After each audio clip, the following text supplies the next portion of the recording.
يا صباح الخير، يا صباح الفل، يا صباح الورد. عاملين ايه؟ يا رب تكونوا بخير. النهارده جبتلكوا فيديو جديد وروتين جديد من شقة الإسكان الاجتماعي في العبور الجديدة. صباحكم ان شاء الله كله طاقة إيجابية كده، ونبدأ يومنا كده مع بعض ان شاء الله. أول حاجة كده أنا صحيت من النوم يا بنات، بحب افتح كده الشبابيك واحب افتح البلكونه. الجو بقى جميل جدا والشمس بقت حلوه قوي. بصوا الشمس بتدخل في كل مكان. بحب كده لما اصحى من النوم يعني افتح البلكونه وافتح الشبابيك. انا بحب نور ربنا كده يكون داخل الشقه. هنا بوريكم ان انا بحط هنا اكل العصافير والحمام اللي بيجي يقف. بحط لهم اي حاجه موجوده عندي، رز، لسان عصفور، فريك، اي حاجه موجوده. بحط وبحط ميه كمان. ربنا كده يجازينا خير ان شاء الله جميعا. هنا بوريكم المسجد كبير ده. ما شاء الله يعني تحفه جدا. مساحته كبيره. المباني اللي هي بره ديت بيقولوا ان هي هتتعمل عيادات، وهيعملوها مركز يعني اللي دايت فيها كل التخصصات وكده. هنا بوريكم كمان الجنينة. حلوة جدا بالنهار، والولاد بتنزل في اي وقت زي ما احنا شايفين كده. النهاردة هنبدأ يوم مع بعض كده روتين خفيف وان شاء الله يعجبكم. دي المدرسة الثانوي اللي في حد كان بيسألني عليها. المدرسة دي كانت هي السنة اللي فاتت، كان أول حاجة ليها السنة اللي فاتت. كانت بتاخد من مجموع 170. هي مرحلة أولى. آه، السنة دي إن شاء الله هيبقى فيها مرحلتين، أولى وتانية. أول حاجة كده بنبدأ يومنا كده بالقرآن الكريم، وأنا بحب أشغل قناة اللي هي السنة السعودية دي. حلوة، بتجيب قصص أنبياء وأحاديث وكده وقرآن كريم. بحب أسمعها كده وأنا برتب وبنظف البيت. نشغل مع بعض كده القرآن ونسمع كده إن شاء الله.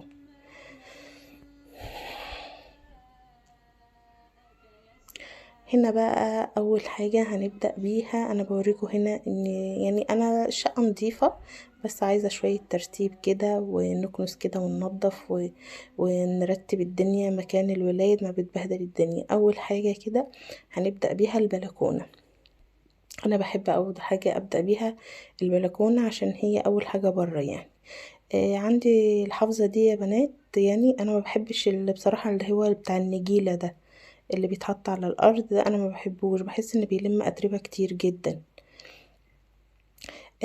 هنا هنضف بقى السور الحديد. او عايزه اقول لكم يا بنات ان انا ان احنا واحنا بنعمل الشقه عملنا السور بتاع البلكونه ده بالسيراميك. حلو جدا والله يعني. مش بيلم اتربه. سهل في التنظيف وكويس جدا والله. يعني بنصح ان انتوا بجد تعملوه لما تيجي ان شاء الله توضبوا في الشقه وكده. اعملوه سيراميك زي ما احنا عاملين كده. بيتنضف بسهوله وبيخلي المكان يعني في البلكونة كويس. هنا هنكنس بقى مع بعض البلكونة وهنمسحها. هنا يا بنات انا لسه عايزة اجيب ان شاء الله. عايزة اجيب اشجار بقى واجيب ورد وكده، ولسه عايزة اجيب اللي هي عارفين القصر اللي هي بتاعت الورد دي اللي بتتحط على السور من بره. لسه عايزة اجيبها. عايزة اقول لكم ان انا نقلة جديد، يعني انا ما بقاليش كتير نقلة على دخول المدارس. يعني انا نقلت لولادي المدارس و نقلتهم في المدارس، ويا دوب انا جيت على حوالي شهر 9 قبل المدارس بكام يوم بس كده. فانا ناقصني فرش كتير في الشقة وناقصني حاجات كتير لسه ما جبتهاش، فان شاء الله يا رب يرزقنا جميعا ونجيب كل حاجة. انا كان عندي الحافظة ديت في الشقة التانية. جبتها كده بقيت احطها يعني في البلكونه. الاول كنت بحطها في المطبخ. اول ما يعني اول ما قعدت في الشقه وكده كنت بحطها في المطبخ. فلما جبت السجاده بتاعه المطبخ فطلعتها كده غسلتها، وسهله جدا في الغسيل. بحطها كمان في الغساله. فبقيت احطها كده في البلكونه. يعني ما بحبش اقف كده في البلكونه ويبقى في اتربه كده في الارض وكده يعني. بس كده. وهنا خلصنا البلكونة كده. ايه رأيكم يا جماعة؟ حطيت كده الترابيزة والكراسي دي انا كنت شارياهم وجبتهم في الشقة. يعني هنا كنا الاول قبل ما كنا بنيجي يعني كنا بنيجي نقعد، فكنت حطاهم قبل ما نيجي نسكن في الشقة.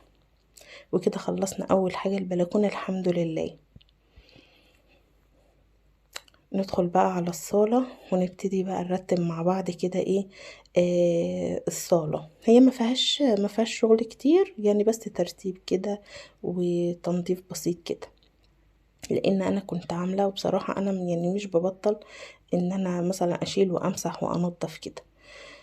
بس عايزة اقول لكم فرش الانتريه ده يا جماعة تحفة جدا ما شاء الله والله. كنت هتجنن عشان اجيبه، عشان عندي الولاد بتبهدل الدنيا، ربنا يحفظهم يا رب. فجبته بصراحة، جبت الدوت بتاع الكنبة، هو في منه كنب فرداني، وجبت الطقم للانتريه كامل. بصراحة بيحمي جدا الانتريه وبيحمي الكنب، وسهل جدا في التنظيف يعني. في يوم التنظيف وكده بتاخديه بتحطيه في الغسالة وبينشف يعني بسرعة. وخامته كمان حلوة، وهو كمان لكرة، بياخد الشكل، بياخد الوضع بتاع الكنبة يعني. عايزة اقول لكم يا بنات ان انا لما جبته، عشان انا شكل الانتريه زي ما انتوا شايفين كده مع بعض، اللي هو تحسي بيضاوي كده، زي ما احنا شايفين كده، فهو مش يعني مش بياخد الوضع يعني. انا لما روحت اشتريته وريته للراجل، وريت الانتريه للراجل عشان يديني حاجة تمشي مع الانتريه. بس بصراحة هو اداني اقرب حاجة تمشي مع الانتريه، لان عندي الكراسي كمان مختلفة. فهو كان مش عايز انتريه يا بنات زي ما اقوله كده شبه الكنبة كده اللي جوه، اللي هو الانتريه اللي هو ابو يدات كده من الجنب وظهر كده العادي، هيمشي معاه. انما الانتريه ده بصراحة انا بقى يعني رتبته ازاي، ركبته ازاي يا بنات. ركبته ضيرته، جبت المفروض اللي ورا قدام، واللي قدام حطيته ورا. وركبته كده عشان ياخد الوضع شكل الانتريه. والكراسي فعلا كان يعني هي كانت كبيرة، الفرش بتاعها كان كبير، فانا حاولت كده اظبطها على قد ما اقدر. اهم حاجة كان يغطي لي الفرش ويغطي لي يغطي لي الانتريه وفرش الانتريه، لان طبعا يعني هو كان فاتح. وانا كنت منزلة الفيديو الاولاني، اللي عايز يشوف يعني لو حابين تشوفوا الشكل الانتريه واللون بتاعه، في اول فيديو ما كنتش لسه جبت الفرش بتاع الانتريه و ولا ركبته. اللون بتاعه وشكل الانتريه والقماشة موجودين في الفيديو الاولاني. هنا بقى هنلمع بقى من الترابيزة بتاعت الشاشة، وننضف كده وندي تلميعة كده سريعة، ونرجع كل حاجة مكانها.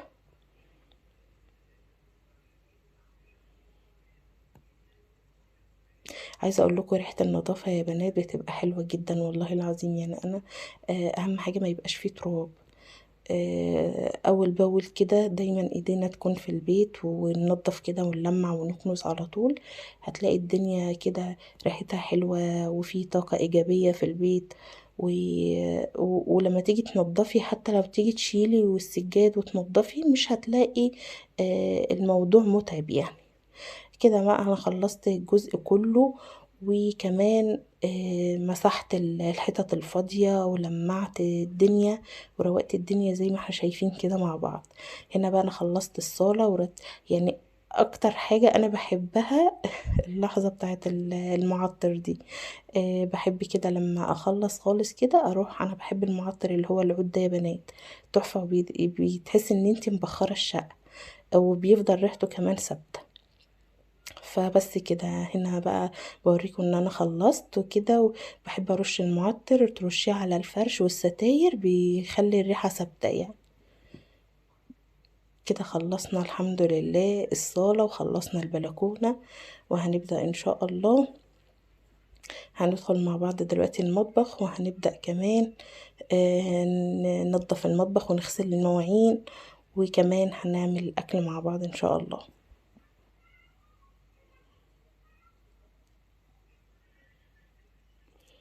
عايزه اقول لكم كده كمان يا بنات ان انا لسه ناقصني حاجات كتير، عايزه اجيبها ديكورات في الصاله، عايزه اجيب طابلوهات حلوه واجيب مرايات حلوه ان شاء الله. ربنا يرزقنا جميعا ونجيب كل اللي نفسنا فيه. هنا بقى خلاص بقى يعني المجهود بجد يعني. هنا اكتر حاجة يعني بتبقى متعبة شوية اللي هي الوقفة بقى على الحوض. يعني كان عندي مواعين من قبليها بصراحة، لان انا ما كنتش موجودة في قبلها بيوم. انا ما كنتش موجودة في البيت، كنت برا. ولما جيت بقى عملت اكل بالليل وكده وبهدلنا الدنيا وسبت كل حاجة من التعب ودخلت نمت بصراحة. فقلت الصبح بقى كده ايه، نظبط كل حاجة مع بعض.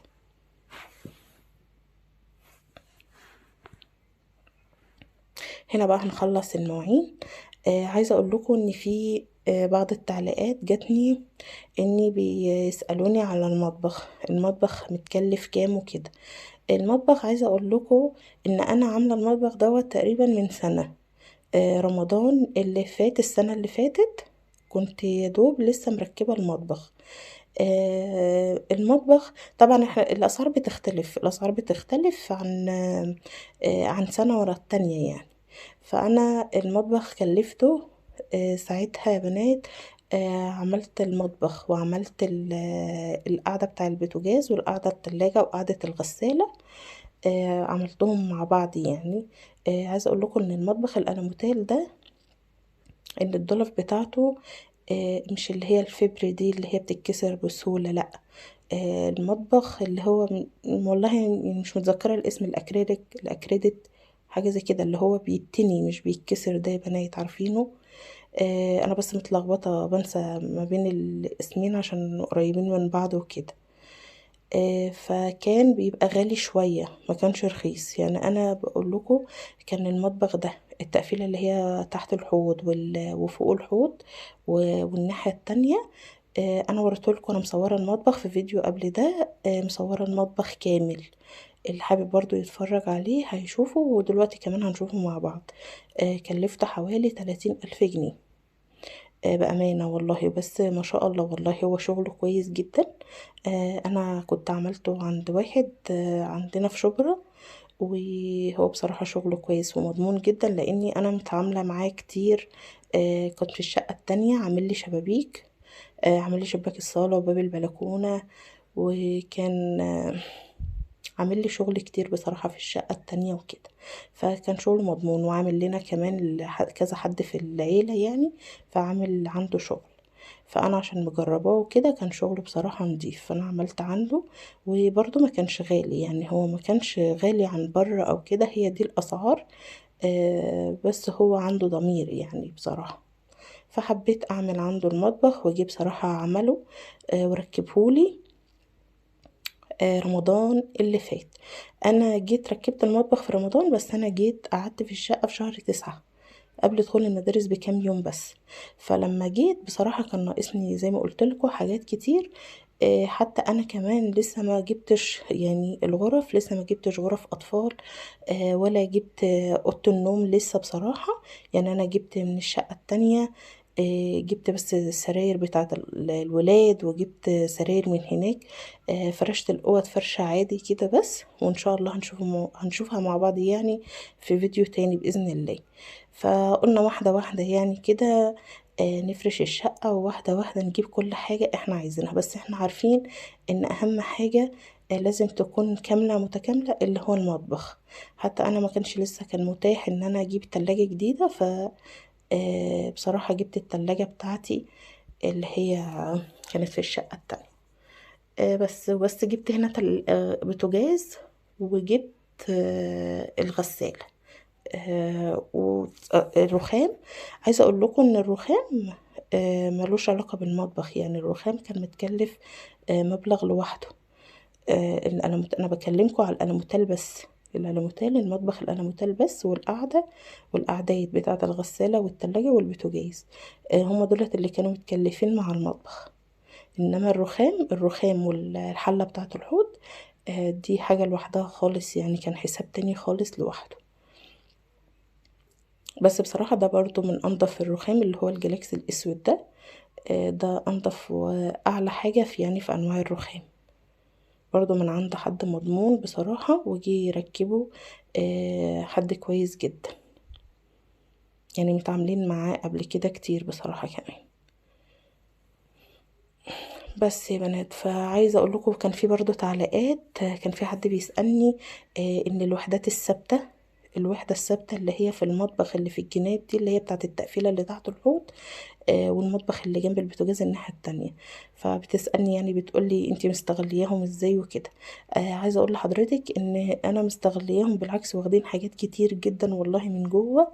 اللي انا ما بستعملوش يعني استخدام يومي كده، او الحاجات الكبيره بحطها يمة جوه، والحاجات اللي انا بستخدمها استخدام يومي و... وكده يعني بحطها يمة بره. لما بحتاج حاجه من جوه عادي بشيل الحاجات اللي بره، وبطلع الحاجه من جوه وبستخدم يعني، وبرجع لما اخلص برجعها تاني مكانها.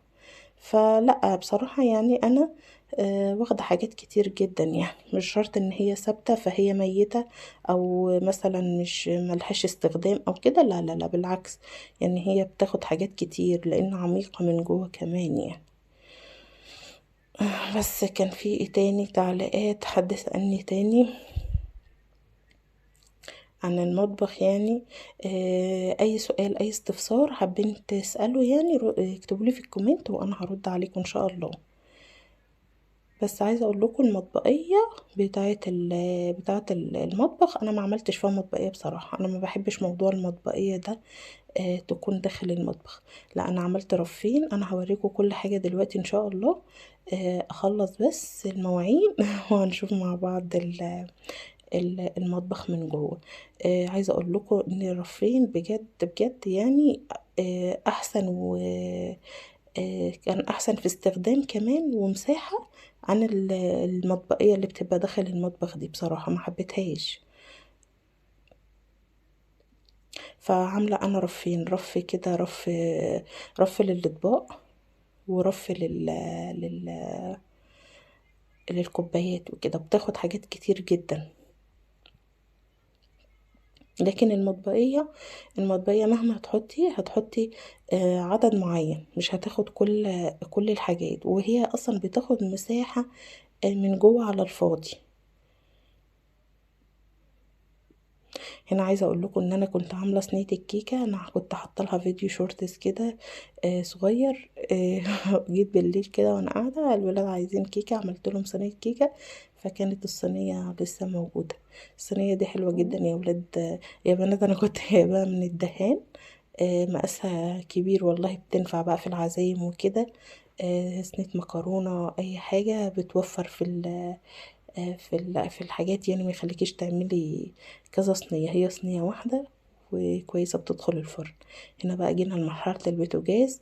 عايزة اقول لكم ان انا ما بعرفش ولا اعمل اكل ولا اقف في المطبخ غير لما اغسل المواعين وانضف المطبخ، واعمل كمان البوتاجاز وانضف البوتاجاز واشوفه بيلمع قدامي كده، وقتها بس بيجيني نفس ان انا اعمل اكل.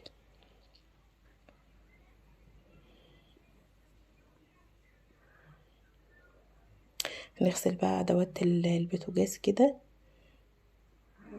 اول باول كده يا بنات. لما بتيجي كده تنضفي الحاجة اول باول كده، فتحس ان هي فعلا ما بتاخدش منك مجهود، وبتفضل نظيفة والحاجة نظيفة. عايزة اقول لكم ان انا البوتاجاز في الشقة التانية كنت بفك المسامير كلها وبغسله وبرجع اركبه تاني. بس البوتاجاز ده بصراحة مش يعني خايفة افك فيه وكده، مع ان التاني ما جرالوش حاجة والله، بس خايفة ان انا يعني افك فيه مسمار لسه يعني. هو كمان نظامه غير ده القديم، البوتاجاز القديم يعني اللي عندي كان نظامه غير ده كمان يعني في التركيب يعني.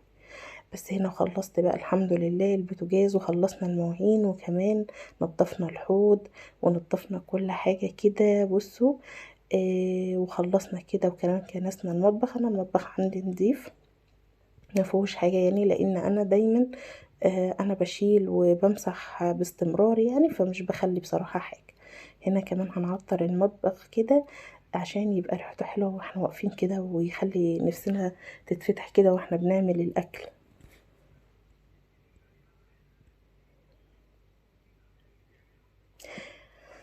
هنا بقى يا بنات انا هوريكم ان انا ازاي انا مستغلية المطبخ يعني. هنا اول حاجة دوت التربو، زي ما قلت لكم استنى اوريكم هنا بقى المطبقيه الاول اللي انا بقول لكم عليها. دي الضرفه اللي هي مكان المطبقيه. انا بصراحه زي ما قلت لكم انا مش بحب احط المطبقيه جوه، فانا لما قلت له انا صمم لي المطبخ. انا اللي يعني انا طلبت منه التصميم وهو بصراحه نفذ يعني. زي ما احنا شايفين عمر المطبقيه ما هتاخد كل كميه الاطباق دي ولا كميه الكوبايات دي. هو ممكن تاخد اطباق اكتر من كده، بس انا حاطه الجزء اللي فوق التلاجة. الاطباق انا حاطه بس على قد الاستعمال يعني. الجزء اللي فوق التلاجة ده حاطه فيه اللي انا يعني مش بستعمله بشكل يومي يعني. وهنا برضو حاطه الفناجيل بتاعه الطقم الصيني، وفوق كده كاسات، وعندي كوبايات كتير وكاسات كتير، فحطيت في الضرفه اللي هي مكان بديل للنيش دي. هنا ده التربو يا بنات. ده التربو انا مستغلياه. بصوا اول دور تحت كده حاطه فيه البصل والبطاطس، ودوت حاطه فيه خزين كده، وفوق برضو حاطه فيه خزين. وهنا انا عامله درج واحد اللي هو لتنظيم المعالق والكلام ده، فعامله درج واحد بس هو مقاسه كبير يعني حجمه كبير. وهنا برضو انا مستغليها برضو حاطه برضو حاجات كتير. الاطباق بقى اللي هي السرافيس بتاع الطقم الصيني والبايركس والكلام ده انا حاطه برضو في الضلفه دي عشان يبقى لوحده بعيد عن الضلفه اللي فيها الالمونيا وكده، عشان الحاجات دي طبعا ما تتكسرش يعني كده، فحطها في الضلفه دي التانية لوحدها. وهنا زي ما بوريكم كده انا حاطه جوه حاجات كتير اللي هي الحاجات اللي حجمها كبير اللي انا ما بستعملهاش بشكل يومي يعني. وهنا برضو في حاجات كتير يمت جوه كمان. بتاخد، لا بصراحة بتاخد حاجات كتير قوي الضرفة من جوه. بس كده يا بنات انا كده خلصت المطبخ، وهنقف بقى نعمل الاكل مع بعض كده، وهوريكم. الوصفة ديت حلوة جدا يا بنات للفراخ. جبت كده افخاد الدجاج ديت او الوراك بتاعت الفراخ مخلية من الجلد ومخلية من العظم.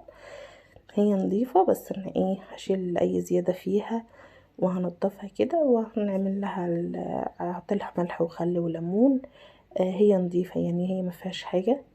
ساعات بغسل برضو بدقيق وطحينة وكده، بس عشان هي نظيفة. واصلا انا كنت شايلاها في التلاجة كمان نظيفة يعني، لما جبتها كمان يعني غسلتها وشلتها. وكانت في الفريزر طلعتها تفك كده قبل ما خلصنا المطبخ وغسيل المواعين وكده. كده نغسلها بقى كويس، وهنحط لها بقى ليمون وشوية ملح كده، ونسيبها عبال ما نجهز التتبيلة بتاعتها. هنا بقى يا بنات انا جبت 4 بصلات. آه، هقطعهم بقى طرنشات كده. التتبيلة دي عايزة اقول لكم انا معتمداها، سريعة جدا وسهلة جدا وبسيطة، ومش هتاخد منك اي وقت، وفي ثانية هتكوني عاملة الغدا ومطلعة احلى فراخ في الفرن مشوية. اعتمدوها بجد يا بنات، والله سهلة وبسيطة جدا. هنا هقطع بقى البصل زي ما احنا شايفين مع بعض كده في الصينية طرنشات. بس كده. جبت هنا معلقة صلصة صغيرة من اللي هي الصلصة العلب الجاهزة دي. وجبت معلقة توم، او مثلا بتاع حوالي 4 5 فصوص توم كده مفرومين. انا بحب الكزبرة قوي في الوصفة دي. الكزبرة الناشفة يا بنات بتبقى تحفة، ريحتها حلوة قوي. وهحط 7 بهارات، ويعني هحط كزبرة و7 بهارات وفلفل اسود وبهارات فراخ وملح.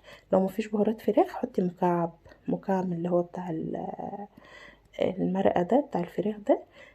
حلو برضو هيدي طعم حلو، بس البهارات بتاع الفراخ دي عند اي عطار موجودة. بصراحة بتدي نكهة حلوة قوي، بتدي طعم حلو قوي للفراخ.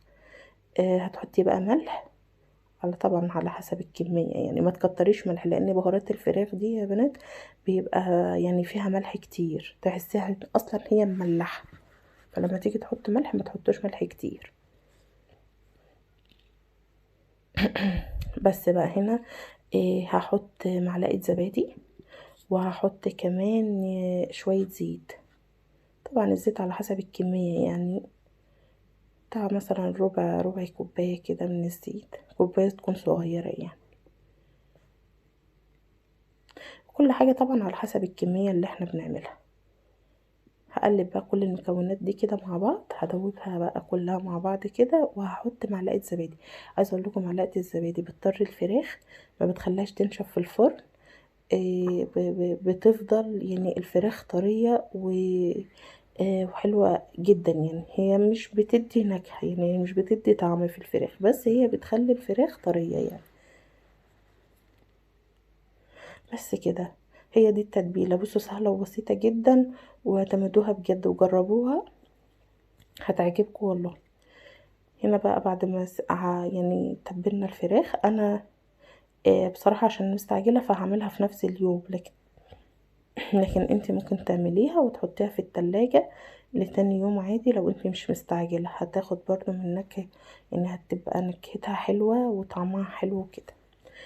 حطيتها بقى في الفرن على طول. وهنا بقى هنعمل الرز. احلى شوية رز كده بسمتي ممكن نعملهم بكل سهولة.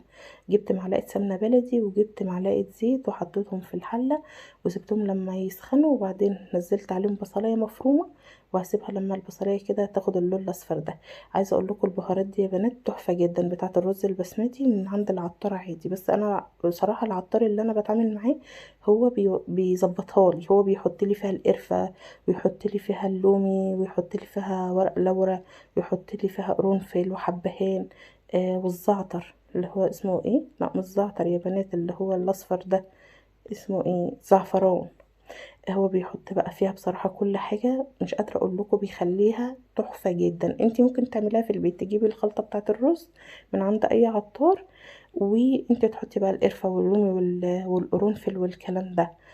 تحطيه، واول ما تشمي ريحته كده وريحته تطلع وتحسي ان البهارات كلها اتحمصت كده مع البصل، تقومي مفضيه بقى الرز، وتقومي حاطه شويه ملح، برضو شويه ملح بسيط جدا، لان الخلطه ديت بتبقى مملحه اصلا. بس كده، وقلبته بقى ونشفت الرز على النار وحطيت له الميه وهسيبه يستوي. قبل ما طبعا جينا لاحلى فقره، فقره السلطات. هنا هنعمل سلطه طحينه، طحينه بالزبادي تحفه جدا يا بنات. جبت فص توم، معلقه يعني معلقه صغيره من التوم المفروم، وجبت شويه طحينه، وجبت بالظبط معلقتين دقيق. جربوها بنفس الطريقه يا بنات هتعجبكم جدا والله. طبعا ملح وكمون وشطه وشويه زيت وعصره ليمونه. هي دي بس المكونات بتاعتها. وميه دافيه، يعني ميه تكون دافيه مش سخنه، يعني دافيه بس كده. وهنقلبها وهناكل احلى سلطة طحينة بالزبادي تحفة جدا.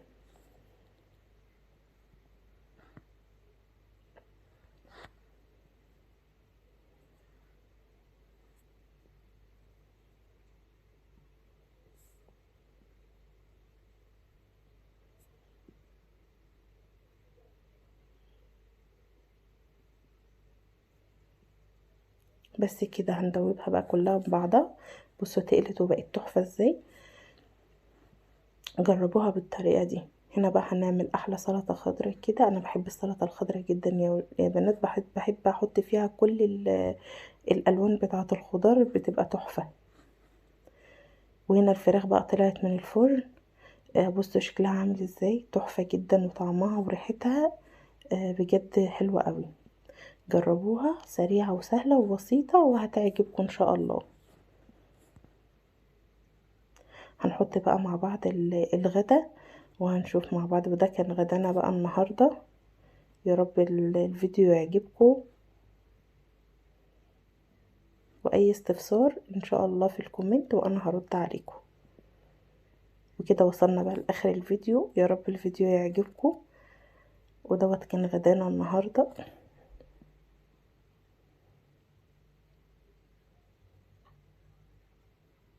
واشوفكم في فيديو جديد وروتين جديد. والسلام عليكم ورحمة الله.